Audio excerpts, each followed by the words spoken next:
Kia ora. Good afternoon, everybody. As Paul Ferris mentioned, I cannot see any of you, so I'm just assuming you're all incredibly good-looking people, because as I've noticed throughout the breaks, it's true, so I'm just imagining all of you here. It's a joy to be with you. I would like to begin before my official remarks to thank a few folks, Paul and his team, Susan, Siobhan, all those who, I guess, had the ear of the planning committee, like Maureen and Chris and Margaret and others. So thank you. You have brought me here, and I am so grateful for that. Before I talk about the joy of Christian foolishness, I want to share a little bit about myself. I don't have as many pictures as Dame Therese this morning, and so, but I do want to say something about why it's so meaningful for me to be here and to address you and how humbling it is. I am the product of more than 12 years of Catholic education. I'm the oldest of 4 boys, and all 4 of us were sent through Catholic studies through primary school, secondary school. All 4 of us ended up going to Catholic universities in the U.S. And my parents, unfortunately, in the U.S., our Catholic education is not supported. It's not integrated as it is so wonderfully here in New Zealand, and thanks to Sir Brother Patrick and all those who have worked over the years for that here. But my parents spent all the money they've ever earned to put us through Catholic education, and I would not be here today if it weren't for that. That's number one. Number two, when I was growing up, my mother stayed home primarily to raise the 4 of us boys, and I'll leave it to you to decide whether or not she did a good job. I think she did an excellent job, mostly because of my brothers, but they allow me to hang around nonetheless. She volunteered. She saw firsthand the work and the care of the Catholic educators, the teachers, the sisters, the volunteers, all the people who were involved. And when my youngest brother, who's some 13 years younger than me, was finally in primary school full-time, my mother decided to go back to school and earned her undergraduate degree and then master's degree in order to become a teacher herself, and taught at the same primary school, Our Lady of Lourdes, parish school where all 4 of us boys went to primary school. And so she started there as a first grade teacher and then to grade 6, taught for a brief time at a Catholic high school, a secondary school, and is now back teaching the elementary, the primary school students. And so I'm very, very fortunate and blessed to have been shaped myself by Catholic education, and I'm so grateful for all that you do in your own work here in New Zealand. So thank you. Foolishness. What does it mean to be a Christian today? To take seriously the baptismal vocation that we've each received to be students of Christ, disciples who walk in the footprints of our Lord. How do we as teachers and administrators and ministers, those who companion young women and men, who guide and mentor, instruct and inform, answer and witness to the Christian faith, how do we do this today? I believe that there are a number of resources that can help us to answer these sorts of pressing questions. Some expected resources and some maybe not as expected. My proposal overall is that we take seriously the scriptural witness to the centrality of the Christian virtue of foolishness. That's right, foolishness. And I'll say more about what I mean in just a moment. But first I want to give you an overview of my remarks. I've organized my presentation into the following. Success. First, I want to explore what I mean by this Christian virtue of foolishness. Next, I would like to talk a little bit about what it means to become disciples, or better yet, for those of us baptized Christians, those of us who are educational ministers, what it means for us to become disciples again. And then finally, I'd like to illustrate how we can become fools for Christ by drawing on 3 scriptural narratives, 3 examples that highlight this exact point about the distance between what we consider to be logical and sensible, at least what I think most of us might, and what God considers to be wise. So it's my hope that these remarks this afternoon might aid you in your own personal reflections on the one hand, but also give you something to take away, something to bring back to your own schools, to your own work, to your own ministry, in order to reflect on what it means to respond to that call of discipleship, the one that Christ extends to each of us. Does that sound good to everybody? It doesn't matter. We're going to do it anyway.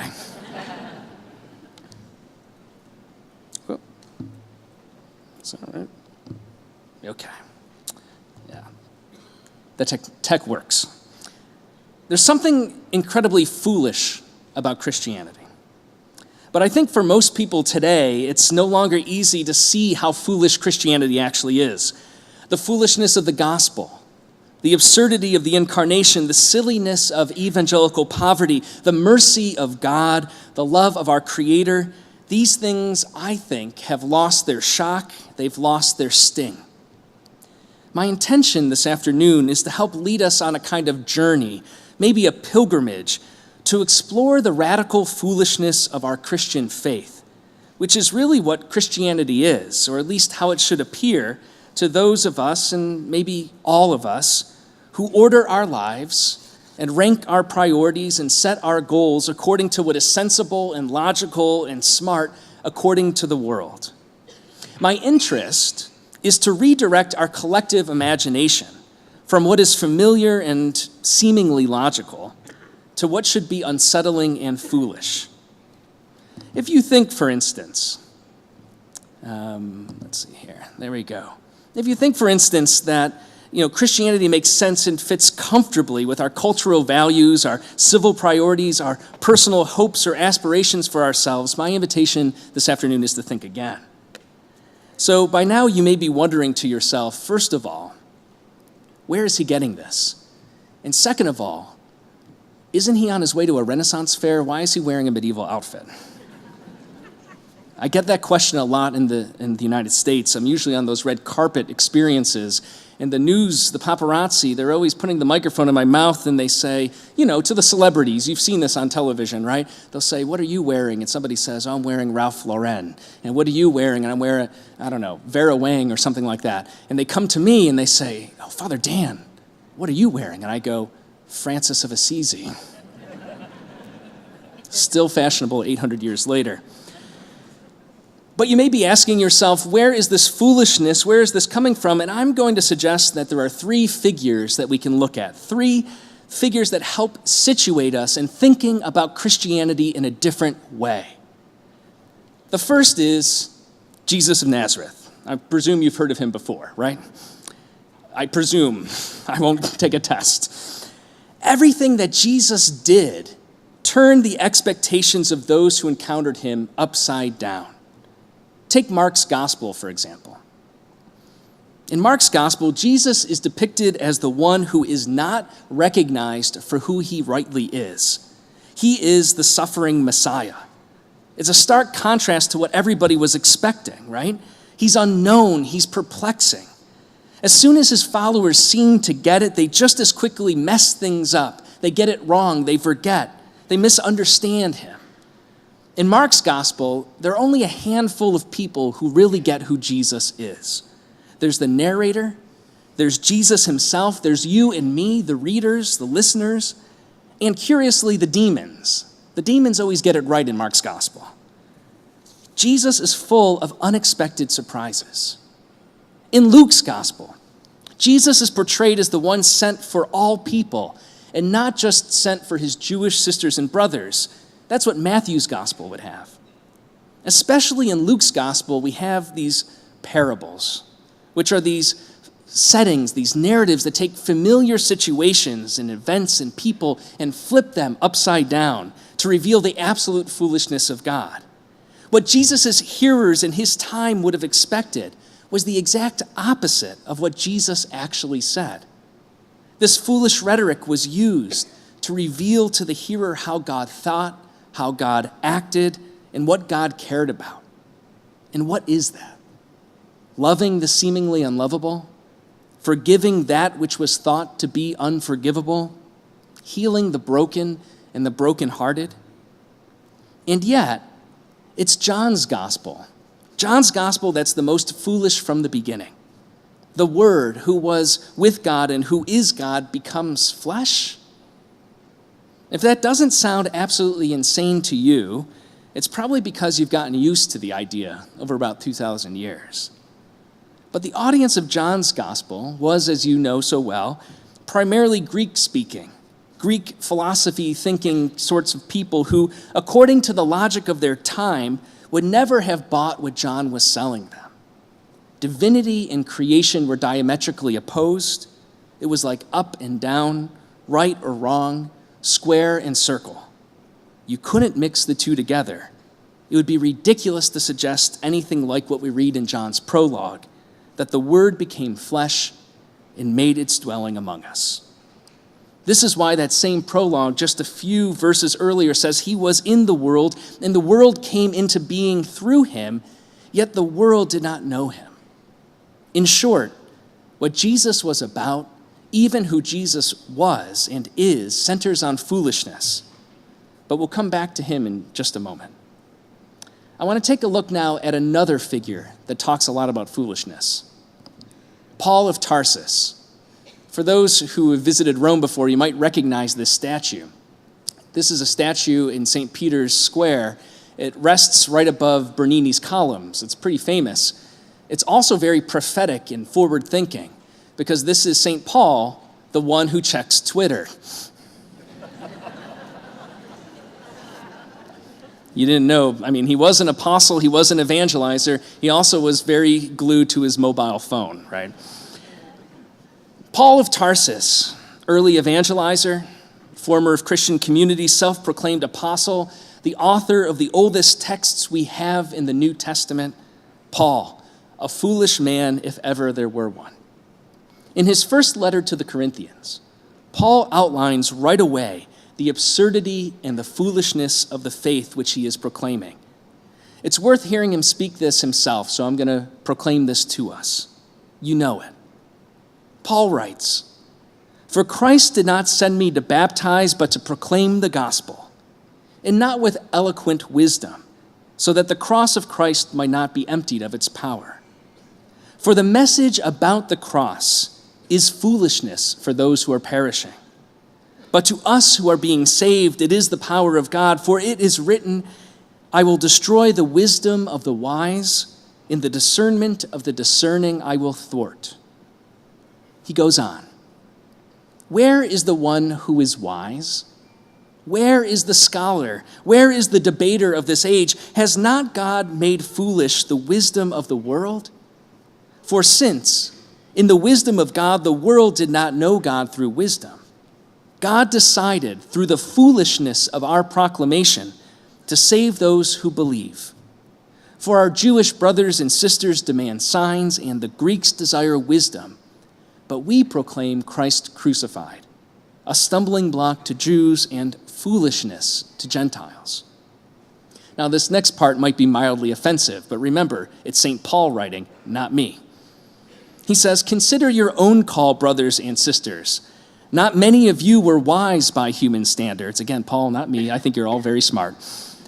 "Not many of you were powerful. Not many were of noble birth. But God chose what is foolish in the world to shame the wise. God chose what is weak in the world to shame the strong. God chose what is low and despised in the world, things that are not, to reduce to nothing things that are, that no one might boast in the presence of God. He is the source of your life in Christ Jesus, who became for us wisdom from God." What Paul is talking about here is what scholars call the divine reversal, according to which God shocks us into seeing the world as God intends it to be. There is a difference between what we human beings, with our lust for power, with our self-centeredness, with our ways of deciding who is and what is important or not important, understanding to be logical and wise on the one hand, and what God understands to be logical and wise on the other. We run our companies, our schools, our classrooms. We judge our friends. We treat strangers. We value people.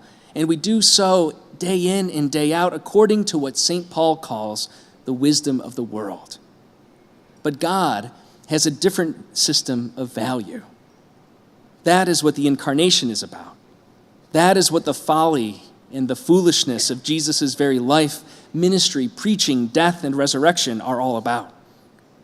Paul is emphasizing in no uncertain terms that what we proclaim as Christians will make absolutely no sense and will appear foolish to those who are looking for things to make sense according to that kind of worldly wisdom.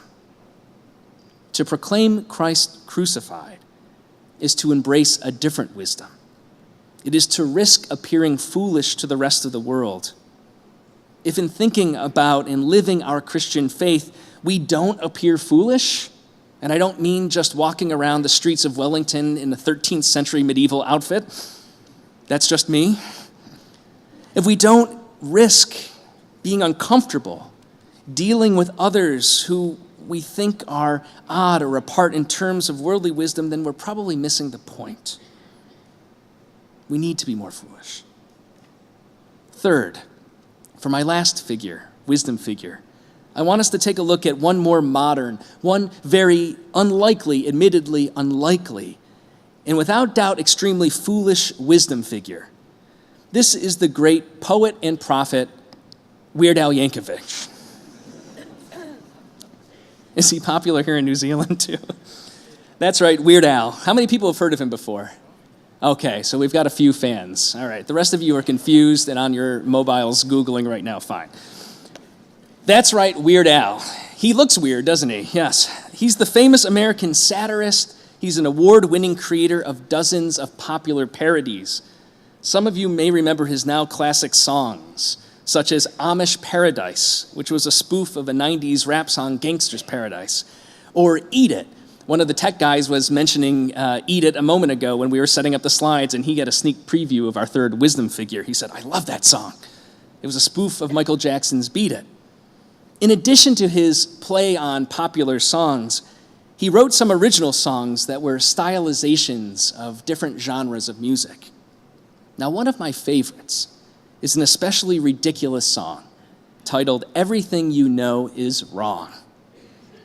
In a way far less subtle than Jesus or St. Paul, Weird Al gets right to the heart of the foolishness of Christianity, though I have to be fair, I don't think he was thinking about Christianity when he was composing his song. I want to share with you the refrain, and I promise you I will not sing. You're welcome. I think it actually serves as something of a prayer or a meditation for those who might think that Christianity fits comfortably with the logic of the world. This is what Weird Al sings. Everything you know is wrong. Black is white, up is down, and short is long. And everything you used to think was so important doesn't really matter anymore because the simple fact remains that everything you know is wrong. Just forget the words and sing along. All you need to understand is everything you know is wrong. Everything you know is wrong. In addition to being what I think is a really fun song, I encourage you to check it out after our reception this evening. Weird Al summarizes exactly how I feel about our radical call of Christian discipleship. We've become accustomed, I think, to thinking that Christianity is something that can be easy to live, that's congruent with the values we so typically operate with in our societies, in our cultures, in our communities, in our homes, aligned with the principles that we believe are at the core of our world's and at times our nation's practices. But the truth is, as Weird Al proclaims, for those who uncritically hold this view, indeed, everything you know is wrong. And what I'd like to do with the remainder of my time is accompany you on this journey from the sensible, the comfortable, the familiar view of Christian faith that so many of us and so many of our students and our fellow workers in the vineyard, we might say, hold or take for granted, to the radical call of Christian discipleship, the radical call that the gospel places before us. To do that, I want to draw on the wisdom and model of Pope Francis as our guide. So let's become disciples again. Joy and foolishness might rightly be two characteristics most immediately visible in the life, teaching, and ministry of the current Bishop of Rome. Now, don't get me wrong. As you should have realized by this point so far in my presentation, I don't mean to insult the Holy Father, especially with so many bishops and a cardinal present in the room. Please do not deliver to Rome. There is this rogue Franciscan priest who's going on about the Holy Father being such a fool. It's a compliment. To ascribe to him the spirit of foolishness, this spirit of gospel foolishness, is, I believe, to recognize his radical embrace of a key Christian value. Some people shut down when they hear the adjective radical. Do you get that here? Does that happen? If you were to say radical, sometimes people think of like anti-war demonstrators or kind of extreme protesters on behalf of the environment, or maybe some type of terrorist or headline-grabbing group of one kind or another. These things come to mind, don't they? Though as many of you might already know, the origins of the word radical are found in the Latin word radix, which means root, right? When I talk about the radical call of Christian discipleship, I'm talking about us getting back to the foundations, to the roots of what our faith is all about and what it means to be a Christian. In our own day, Pope Francis offers us just one inspiring example of how we are called to become fools for God by embracing our radical call to discipleship. The Bishop of Rome is as foolish as they come, and I think he's as foolish in all the best ways. He embraces this quality of gospel foolishness because he's foolish with his time, he's foolish with his health, he's foolish with his security, foolish with his words, foolish with his mercy, and foolish with his love.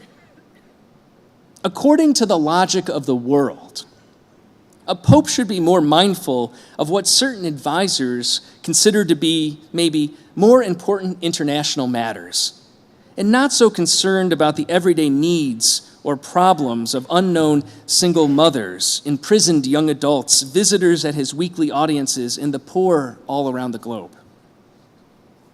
According to the logic of the world, a pope should be more careful to take it easy with his schedule and his activities, especially as he continues to grow older and perhaps weaken in his health. According to the logic of the world, a pope should be careful not to take too many unnecessary risks, too many unplanned detours while traveling, and he should always be mindful of his security detail, rather than reach across borders at every turn and seek those at the margins. I'm reminded of two very powerful images from very early on in his ministry as pope. One was the very week after he was elected Bishop of Rome. You may remember this. He did something that all good bishops do. He made a pastoral visit to a parish. Do you remember this? He just showed up in the sacristy and said to the local pastor, "Don't worry, I've got this one." I keep waiting for that day. I don't know about you. And the pastors in the room, the folks who work in parishes, I keep waiting for the Holy Father to show up and say, "You know what? I got this one. After you, Your Holiness." And after the liturgy concluded, instead of going back with his security detail, instead of being kind of rushed away to a secure place, what does he do? He processes out with all the ministers straight out the front door, stands in the street, and greets the people of God. Amazing. Why? Because popes don't do that. And his security detail was not amused. The other thing that comes to mind is, remember this picture? It was on the front pages of newspapers all around the world. I think it was the summer of 2014. I may be wrong about that. And it was a simple picture of the Holy Father sitting at a cafeteria table amongst workers from the Vatican Gardens, eating his lunch off of a tray like everybody else. Does that ring a bell? The world was so mesmerized by this. Why? Because according to the logic of the world, popes don't do that. Sure, they meet formally with prime ministers and presidents and ambassadors, but the gardeners, the ordinary parishioners, and let alone not clear this with security in advance, that's pretty foolish. According to the logic of the world, a pope must toe the line, set the pace, be clear about who is in and who is out, and a pope must always judge discerningly for the sake of the church. But as if to take St. Paul actually seriously, Pope Francis preaches Christ crucified. He preaches Christ both in word and in deed and proclaims instead, "Who am I to judge?" This small little phrase has become a stumbling block to so many whom have it in mind that a Christian, a priest, a bishop, especially the Pope, is supposed to judge. All right, maybe principals can judge, but the rest of us, who are we to judge? And to so many others, this remains utterly foolish. If it's not the Pope's place to judge, then what about us? Apart from his humility in identifying how it is not his place to judge, but rather only God's place, and isn't this what Christ reminds us of in the Gospels? Pope Francis has also been embodying the gospel life that calls all women and men to work for social justice in our world. Now, some people think that this notion of social justice is novel. It's a recent creation, but it isn't. We only have to look, for instance, as so many of you do in instructing the next generation, to the book of the prophet Micah, to get a sense of the enduring call we have to work for divine justice and mercy in the world. You all know the passage I'm talking about, right? Isn't Micah your favorite minor prophet? Some Hosea fans out here? No, Amos? Can I get show of hands of the Amos? Yeah. Do you even know about the minor prophets? Poor minor prophets. Can I just say something about the minor prophets? First of all, what a terrible name. No wonder nobody reads them, right? They show up every now and then at Mass, and we go, a book from the... What? Who? Is this even in here? Anyway, Micah. He's not my favorite, but he's all right. The question that's presented, though, in that short little book of the minor prophet Micah is a question that's posed by the people to him. He's speaking on behalf of God. He's a messenger, a speaker of God's will, and they ask, what is it that God wants from us? What is it that God intends us to do with our lives, and how is it that we are to rightly live? And the answer, as you all know so well, is simple. Micah says in response, what the Lord desires and requires of you, it's to do justice and to love kindness and to walk humbly with your God. This is echoed in each of the oracles that come to us through the Hebrew prophets, the major and the minor prophets alike. It's the way that God speaks to us over the centuries about what it means to be authentically human. It is, in another sense, foolish. There's a sense of illogic proportion here. According to the wisdom of the world does not necessarily value justice and kindness and humility. It is our call to put justice and peace first and foremost. It is to not be concerned with one's individual desires and wants first and foremost, but to seek the justice of all. It is a matter of not letting the fears or expectations of others who operate according to a more worldly or corporate logic set the parameters for our actions and intentions. In the case of Pope Francis, I believe that he lives up to his namesake, St. Francis of Assisi. Again, one very fashionable designer. And he does so in all the best foolish ways. Pope Francis clearly loves justice, as he continually speaks out against the injustice of abject poverty and systemic forms of abuse in our world today. Pope Francis clearly seeks to express kindness, calling us always to return to care for others and foregrounds the mercy of God before all else. Pope Francis clearly strives after walking humbly with our God. On the subject of justice, Pope Francis has so much to say, and we have not enough time to even begin to address the tip of that iceberg. To do the justice that the prophet Micah talks about and Pope Francis exhorts us to live requires service and solidarity. Two things that I've heard so far in this conference, speaking with so many of you one-on-one, popping into some of the concurrent sessions, checking out some of the programs that go on here in the various dioceses and in your respective schools. I know this is a commitment of yours already. Pope Francis said in an address to the staff of the Jesuit Refugee Center in Rome that serving means working beside the neediest of people, establishing with them first and foremost human relationships of closeness and bonds of solidarity. He says, solidarity, this world that frightens the developed world.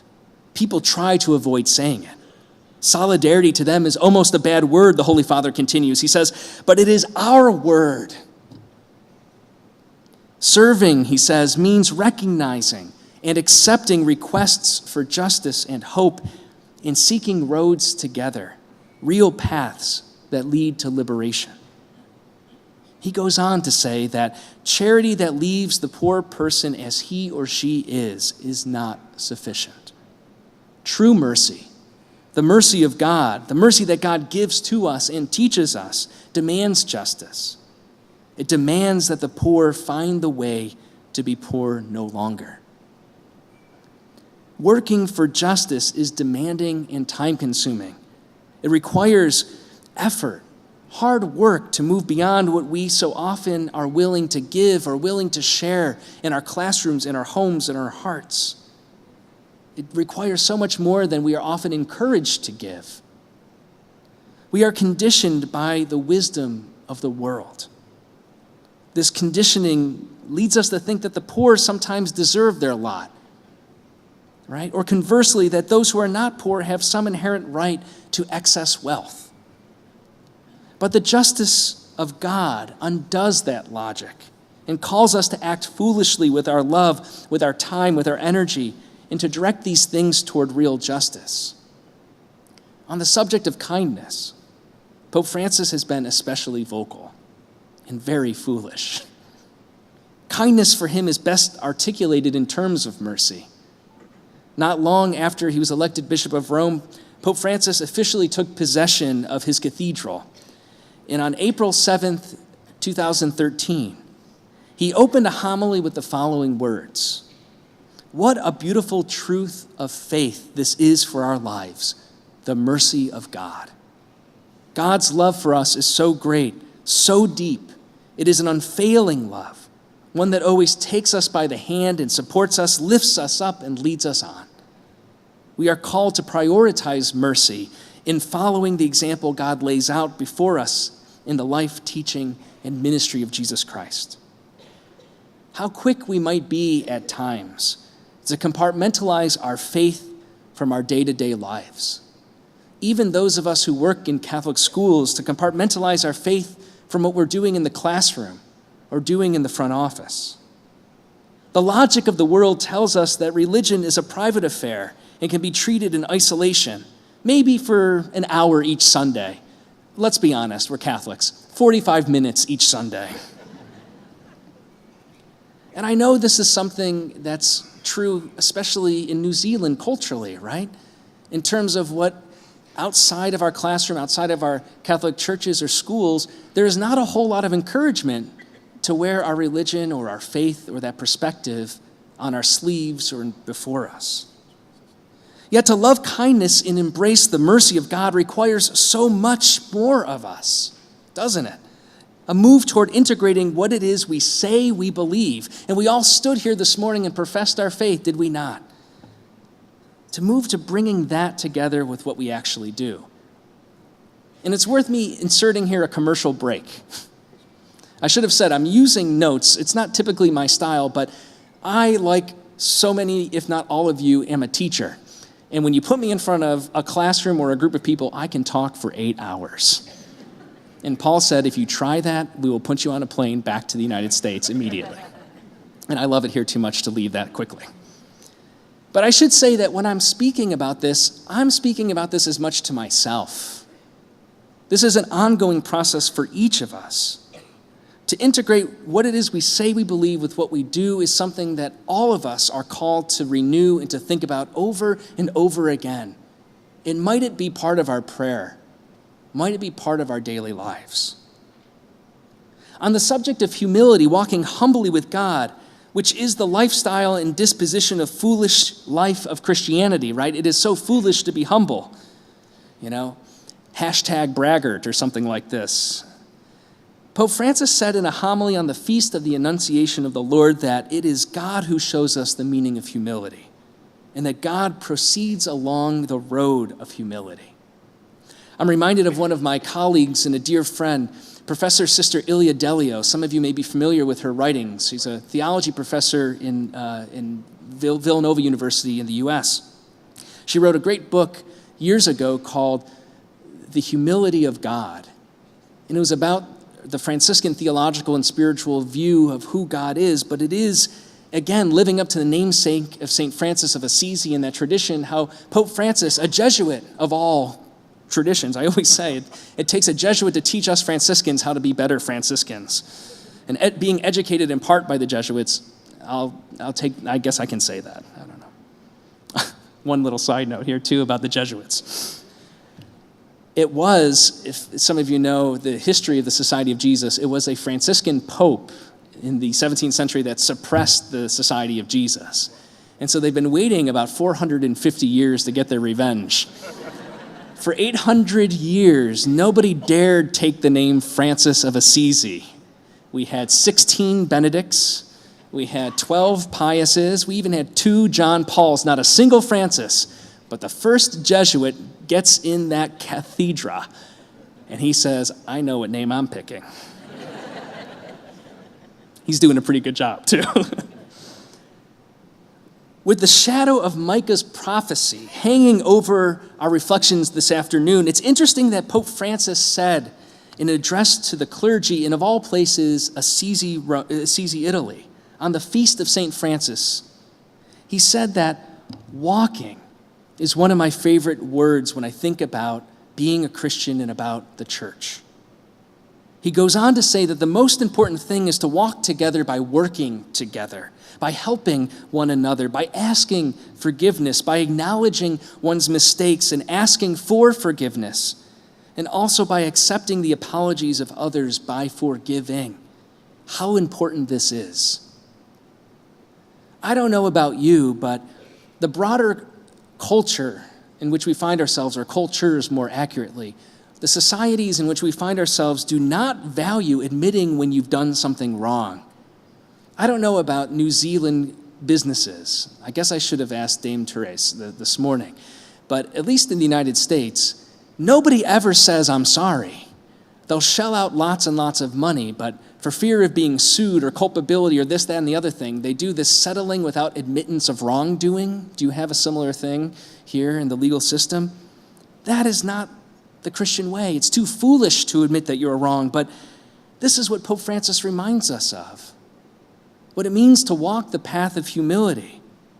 Furthermore, Pope Francis says you cannot walk with God by yourself, but only with the rest of the community. I'm fond of saying that you cannot be a Christian by yourself. I know it's not groundbreaking, it's not newsworthy. It's almost so obvious. But there are no independent contractor Christians, no sole proprietor Christians, no Christians for hire, no rogue Christians. You are only Christian by being baptized into a community already. It is a way of walking together. It's a way of opening ourselves up to love and to learning, to forgiving and for acting for forgiveness. It's a way of reversing what the world so often tells us, that we have to cover our backs first. And this is the logic, isn't it? The wisdom, the sensibility so often of the business world and of politics, and dare I say at times, our own churches and our own schools. It is a really foolish and vulnerable way to be, to flip this upside down, to walk that road of humility. What I'd like to do now in this last section of my remarks is to look at 3 scriptural illustrations of what it means for us to become fools for Christ. So I think the Holy Father makes it very clear that this is the gospel message for us today, and he's modeling it in so many ways we've just looked at. But I think we can rewind the clock and look at sacred scripture too. So what does it mean to become a fool for Christ? One of the things I'm particularly drawn to about the Gospels is Jesus' proclamation of the passage from Isaiah at the opening. It's in chapter 4 of Luke's gospel, in which he announces his ministry and mission. He says this is what I'm going to do.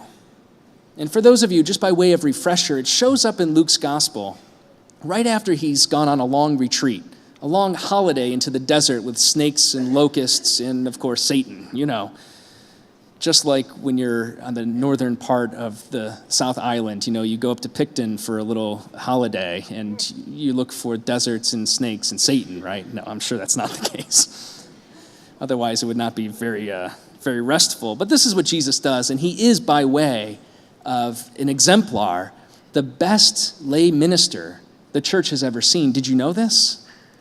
Jesus Christ himself, Jesus of Nazareth, he's gone away on holiday, he's on retreat, he comes back to the parish, to the synagogue, and he realizes it's his turn to be the lector. It's his turn to proclaim the reading, and instead of getting a substitute or just not showing up, he goes right to church and he does his job. So those of you responsible for organizing Eucharistic ministers and lectors, always point back to Luke 4 and say, if Jesus could do it, you could do it too. He proclaims Isaiah's words. He says, the Spirit of the Lord is upon me because he has anointed me to bring good news to the poor.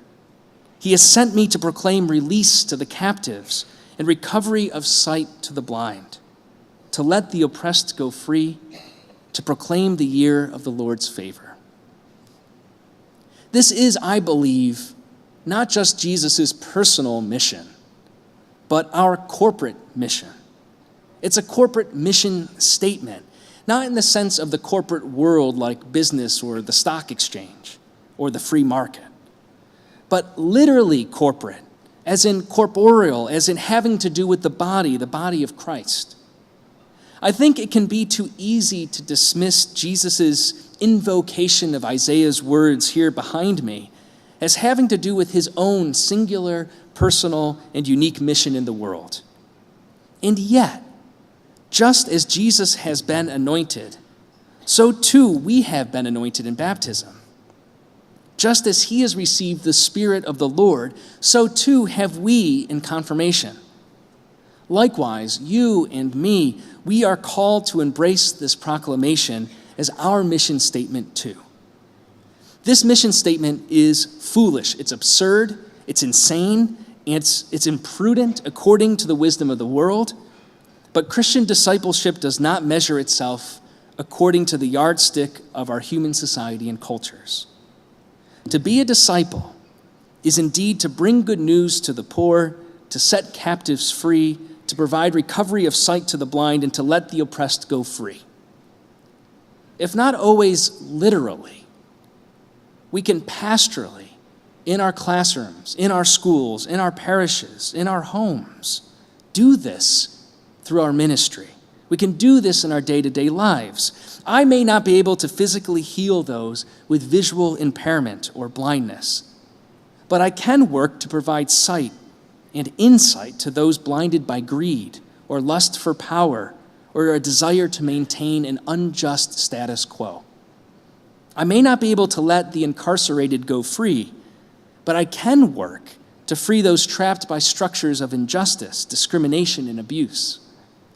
I may not be able to eliminate abject or material poverty here or anywhere, but I can do something about the choices I make and the way I engage with others to prioritize the humanity of those so often dehumanized and overlooked by the powerful, the wealthy, and the comfortable.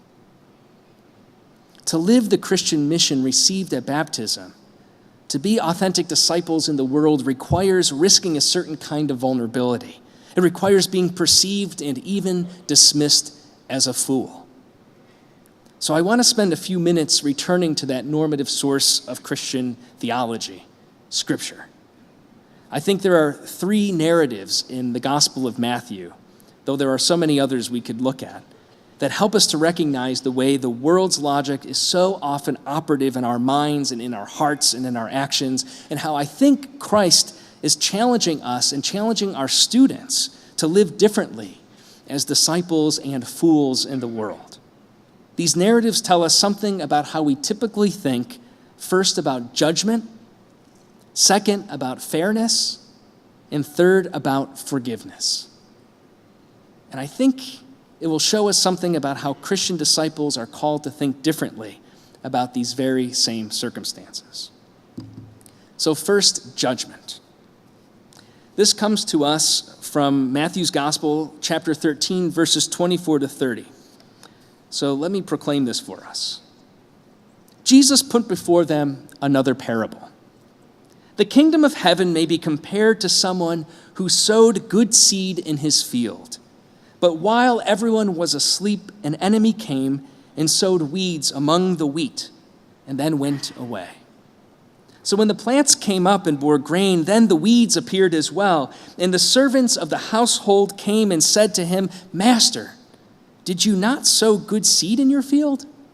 Where then did these weeds come from?" He answered, "An enemy has done this." The servant said to him, "Then do you want us to go and gather them?" But he replied, "No. For in gathering the weeds, you would uproot the wheat along with them. Let both of them grow together until the harvest, and at harvest time I will tell the reapers, collect the weeds first and bind them in bundles to be burned, but gather the wheat into my barn." Now, how many times have we heard that parable? Probably dozens, if not hundreds, right? The wisdom of the world hears a parable, hears a narrative, a situation like this, and says, well, how do we make sense of this? What are we to do? On the one hand, the values suggest that we should judge on sight, not unlike those workers, not unlike those hired hands. They're ready to judge based on appearances, and that everyone has a right to judge and then act on those judgments. So ready are those workers, right? They tell the master, let's do this now. We know, we're ready to go. But the wisdom of God says something very different about judgment in the world. We can't, as the adage, the cliche goes, judge a book by its cover. We, the followers of Jesus, we are like those workers out in the fields. We are not able to adequately discern between the wheat and the weeds. Only God can judge the truth. Jesus addresses this again in another parable from the Gospel of Matthew. Let me see if you've heard of this one before. It begins like this. There once was a father who had 2 sons. Do you know this one? Yeah. What is it? Oh, I tricked you. No. Well, that's a good... It's prodigal nothing because that's in Luke's Gospel. This is from the Gospel of Matthew. I just make sure you're awake after the break in the afternoon. There's another parable that appears in Matthew. There was a father who had 2 sons, and he said to the sons, "Go and work in the field." And the first son, the older son, said, "Yes, father," and he decides not to do it. And the younger son says, "Forget that. I'm going to the store." And he goes, what? And changes his mind and works in the field. And Jesus says, who does the Father's will? Like this parable of the field with the wheat and the weeds, at first glance, at first appearance, if we were just to stop at the superficial layer or level or reading, that first son would get our applause. That first son would be the one who appears to do the Father's will. What God calls us to do is to take a deeper look, a look at the heart, a look at how things play out, to give some time, because we too often are quick to rush into a situation, and when we go into that field and pull what we think are weeds, are maybe our problem students or our problem parents or our problem administrators or teachers or whomever, we miss and mistake. We don't let things happen in God's time. Only by letting things play out does the truth of the heart and the intention that's deep within each of us play out. And only God really sees deep within. Judgment. Another parable about fairness. This one is one of my favorites. Comes to us from the 20th chapter in Matthew's Gospel.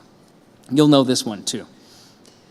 Jesus says, "For the kingdom of heaven is like a landowner who went out early in the morning to hire laborers for his vineyard." Sounds familiar, right? Now everyone's going to be very, very shy and not say anything because they're afraid that you're going to say the wrong thing. I'm sorry, I didn't mean to frighten you. After agreeing with the laborers for the usual daily wage, he sent them into his vineyard. When he went out about 9 o'clock, he saw others standing idle in the marketplace, and he said to them, "You also go into the vineyard, and I will pay you whatever is right." So they went. When he went out again about noon, and about 3 o'clock he did the same, and about 5 o'clock he went out and found others standing around, and he said to them, "Why are you standing here idle all day?" They said to him, "Because no one has hired us." He said to them, "You also go into the vineyard." When evening came, the owner of the vineyard said to his manager, "Call the laborers and give them their pay, beginning with the last and then going to the first." When those hired about 5 o'clock came, each of them received the usual daily wage.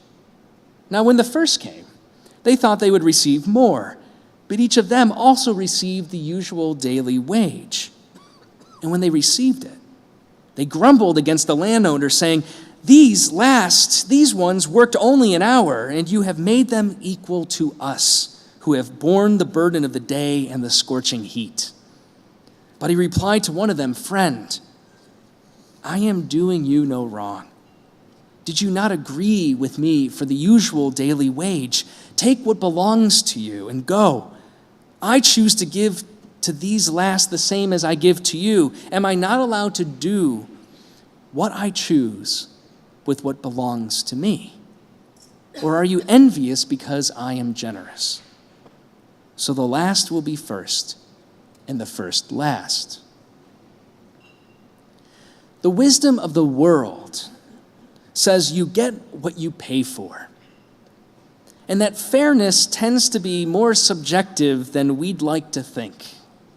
If we're being really honest with ourselves, especially when we are personally involved, it oftentimes, this sense of fairness, masks over our own selfishness and self-righteousness. How often are we those morning vineyard workers? We've been in our school 10, 20, 30 years, and she gets a raise, and he's vice principal. If I can't have it my way, we think to ourselves, if not out loud, if I can't be the first, if I can't be the best, if I can't have the most, then it's simply not fair. And I don't want anybody to have anything at all. The wisdom of God, however, says something very different about fairness. God's sense of what is fair and what is not fair does not at all align with our personal or worldly sense of fairness. And to that I say, thank God. God's sense of fairness is centered on the fact that all people ought to be given what is necessary for human flourishing, regardless of what we might personally or collectively feel they are deserving of. The distorted worldly sense of fairness might go back to our mythic parents in Genesis 3, who were not content with their humanity and desired to have and to be more than what God saw as sufficient. Oftentimes we get distracted, don't we, with fig leaves and apples and snakes, and we miss the mirror that God presents to us in Genesis 3. It is us we see in that story. Adam and Eve, their temptation, their great sin was that they weren't content to be who God created them to be. They wanted something else. In our own time, the wealthy, the comfortable, the powerful, they spin tales of fairness to make themselves seem A-OK and rightfully deserving, when so many around us in our own communities suffer under the weight of poverty and injustice, right? There's a New Testament scholar named Amy Jill Levine, and she's pointed out that this parable about the vineyard workers, it may in fact be a reference that Jesus is making to God. But she says, in Jesus' time, it was almost certainly a story that Jesus told deliberately about the economy and the community of Jesus' surroundings. It was a practical guide for how we are to live. There are clues about what this looks like in the way Jesus talks about the master of the house, the householder, as the gospel says. Jesus' householder is neither a kind of pro-Marxist ideologue, right? That all people should get the same arbitrarily. That doesn't really come across. Nor is Jesus a kind of renegade capitalist where everyone should fight for themselves. But rather, Jesus' householder is a pragmatist. Jesus' householder is not content to wait for those in need of work to come to him at his doorstep. What does his householder do? Not the manager, not the sub-managers, not those who work for him, but he himself, he goes out. He doesn't go out once, he goes out often. He seeks those who are still in need over and over and over again. Here we see perhaps why Pope Francis is so vocal about the missionary dimension of our Christian discipleship. It's not enough for us to sit in our classrooms or in our parishes or in our homes grumbling about folks. We need to go out to them.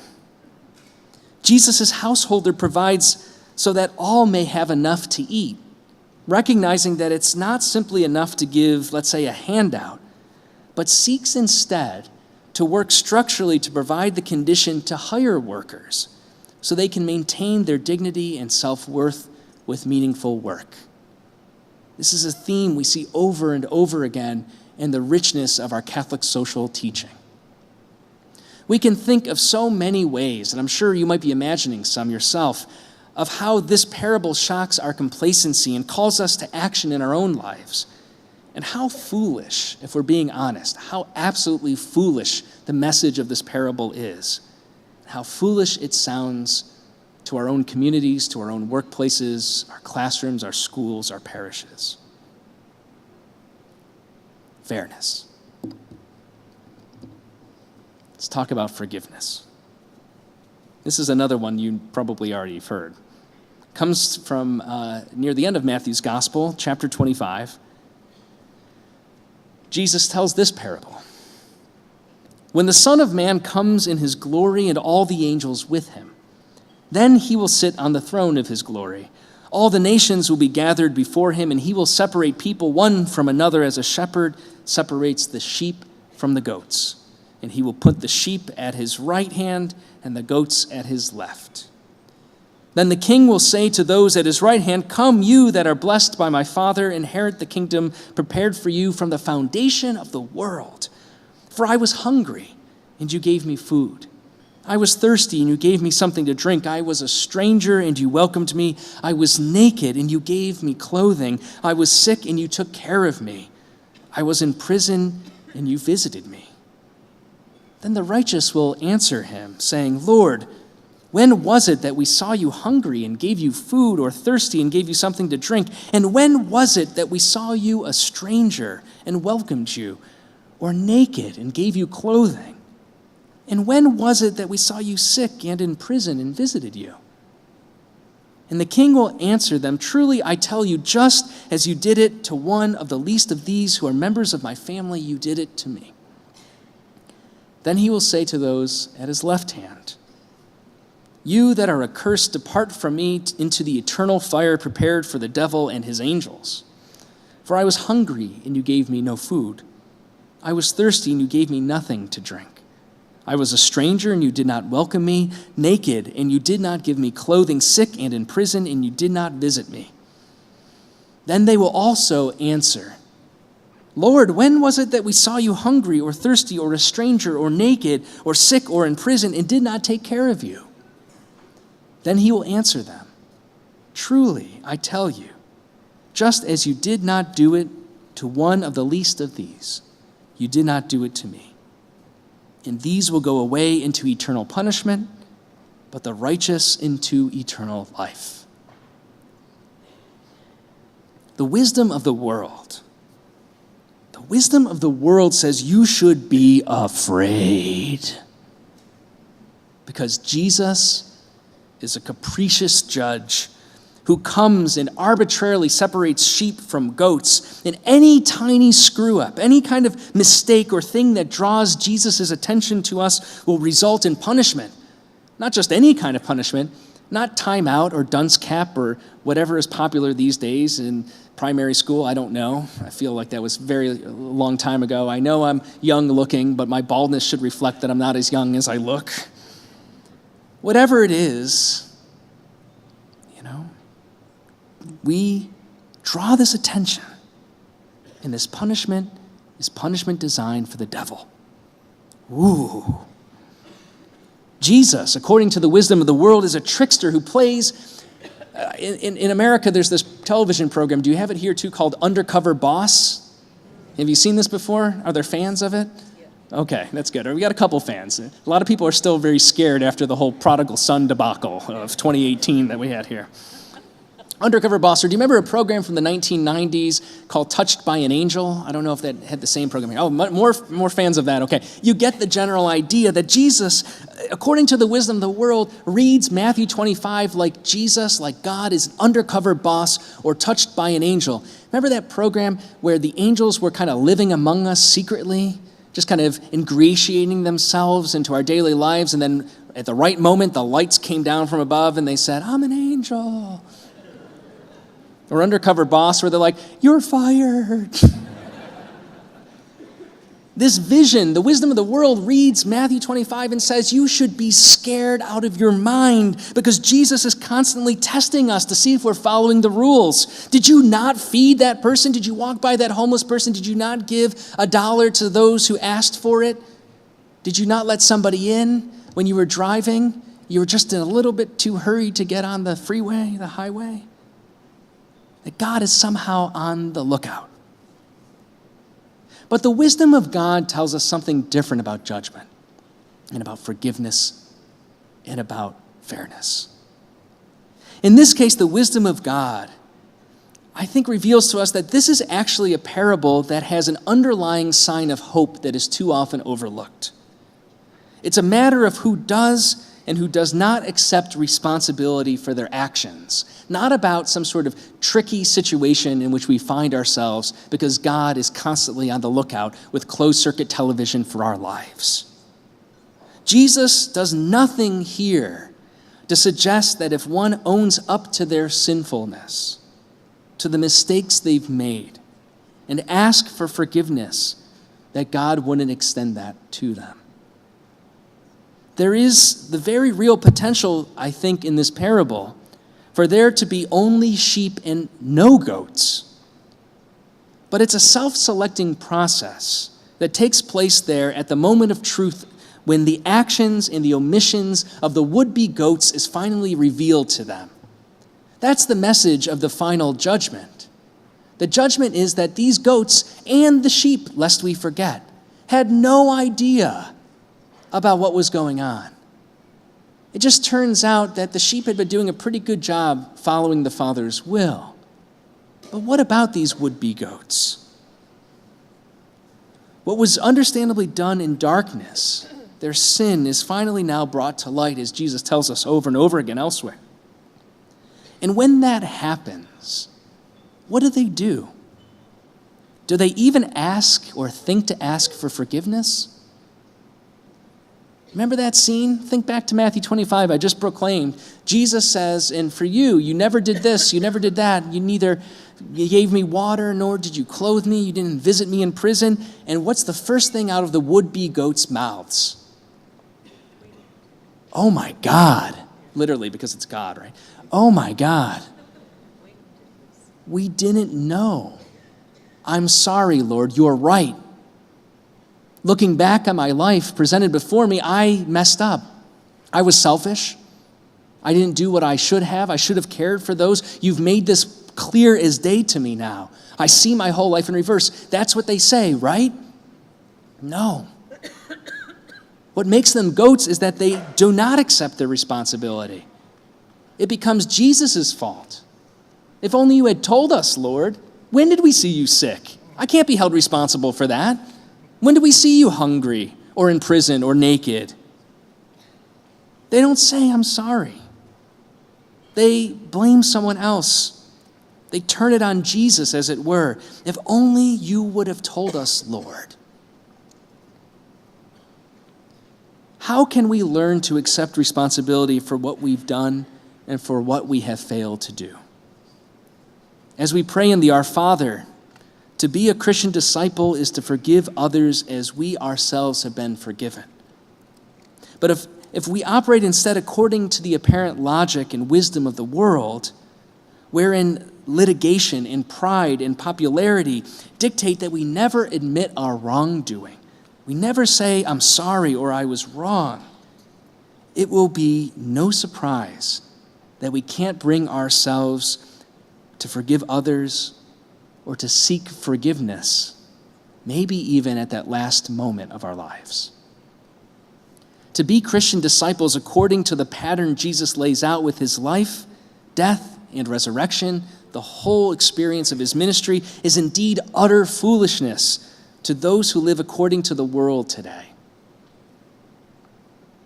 Forgiveness. Pope Francis, in his recent apostolic exhortation, Gaudete et Exaltate, reiterates the teaching of the Second Vatican Council on a universal call to holiness that each of us have. He states, for instance, that to be holy does not require being a bishop, a priest, or a religious. He says we are frequently tempted to think that holiness is only for those who can withdraw from ordinary affairs to spend much time in prayer. That is not the case, he says. We are all called to be holy by living our lives with love and by bearing witness in everything we do, wherever we find ourselves. This 24-hour, 7-day-a-week striving for holiness is where the foolishness of Christian discipleship becomes most challenging. Pope Francis echoes Jesus' discourse to the Father in the Gospel of John when he prays not that his disciples be taken out of the world, but they remain in the world, just not necessarily of the world. The meaning of Christian discipleship that we must model and teach to our students is an engaged Christianity, one that responds to the call from Christ to be in the world, but not operate according to its social, political, economic, or necessarily cultural logic. Instead, we live in the world according to the wisdom of God. In doing that, we might then bear witness to the joy of Christian foolishness and help announce day in and day out in big ways and in small ways that inbreaking of the kingdom of God in both our word and in our deed. Thank you.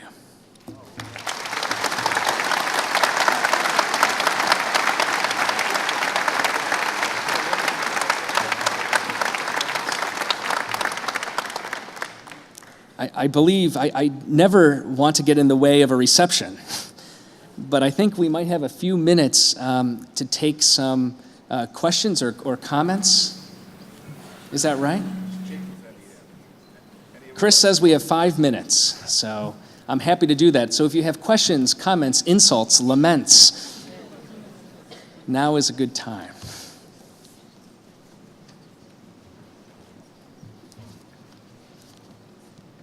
I can see you a little better, but not super well. Right here up front, yes. Yeah. Thank you very much, David. That was just lovely. You know, in your thinking about this, had you thought about any women who also, were signs of foolishness because of having this radical approach? Say that again, I'm sorry. Right? Just the last part, your last sentence. Any women? Oh, yes. Yes. Absolutely. Who were models of this radical approach? Yeah, thank you. Let me just repeat that. Yeah, so the issue is, are there women examples too of foolishness? And the answer is absolutely. Yes, amen.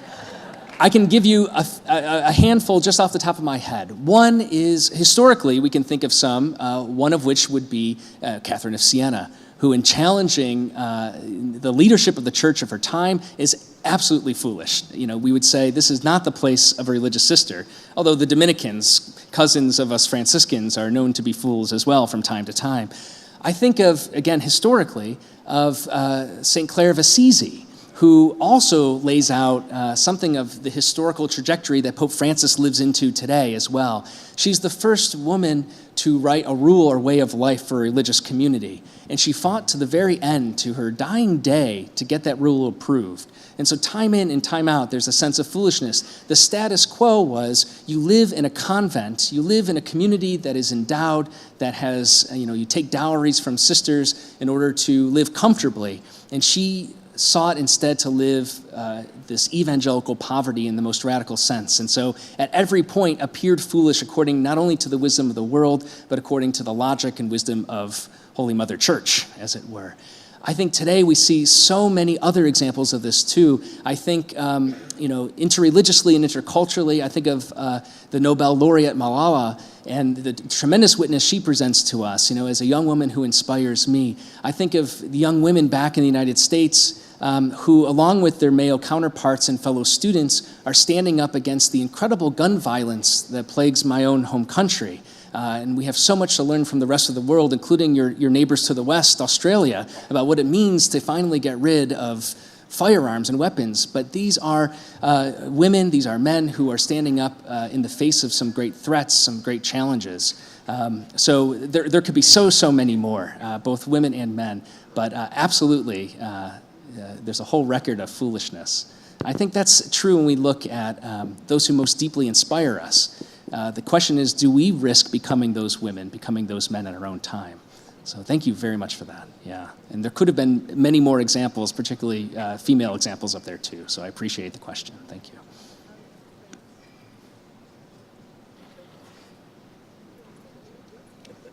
Oh, in the back here, yes. Pope John Paul, thanks. Pope John Paul famously compared our faith to say that, faith and reason are like, two wings to soar up to the contemplation of truth. And a lot of the apologetics we do is saying our faith is reasonable. So how do we mesh that pushing for the reasonableness of our faith with this St. Paul's idea of the foolishness of the faith? How do we put those two ideas together? That's a really great question. Yeah, the famous fides et ratio, right? The faith and reason, as you put it, quoting John Paul, of these two wings. I think the question for us has to be, what is our starting point? If our starting point is what is, quote, rational, then we can very quickly hop the rail, as it were, and follow a path that seems to be informed by what might be cultural or social pressures to understand reason. If faith is our starting point, on the other hand, and this is actually somewhere theologically where there'd be a break between the Dominicans and the Franciscans. The Dominicans would say start with the reason, with knowledge. The Franciscan tradition says start with the will or the heart, with faith.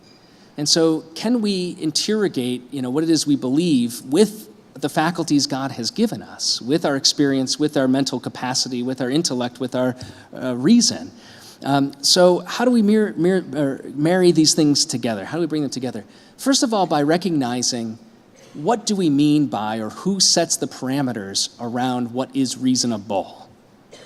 So the faculty of reason is how we come to understand our faith more deeply, right? That, as St. Anselm put it, the whole purpose of our theological reflection is fides quorens intellectum, right? Faith-seeking understanding. And so our reason, on the one hand, helps us to unpack the faith we profess. But I think the other thing is we need to use our faith to challenge what the world tells us, or what our neighbors tell us, or what we might convince ourselves is reasonable. And this is what I think St. Paul is getting at with the logic of the world. It's not to be irrational, but it's to use our reason to understand that God is conveying to us a message about how to live that's different from what the rest of the community understands to be reasonable or logical or wise. So I think it's a matter of reorienting ourselves altogether. And that's why I brought in those scriptural examples. If we go back to the parables, if we go back to the Gospels, it's all there. But I think we've become desensitized to the gospel message. We've become, accustomed to it. As one theologian once put it, we've domesticated the gospel, and we've created it in our own image and priorities and likeness. And so can we allow ourselves to read it anew and let the Holy Spirit challenge us to be a little less sensible, a little less logical, a little less wise according to the world, and therefore embrace this wisdom of God? So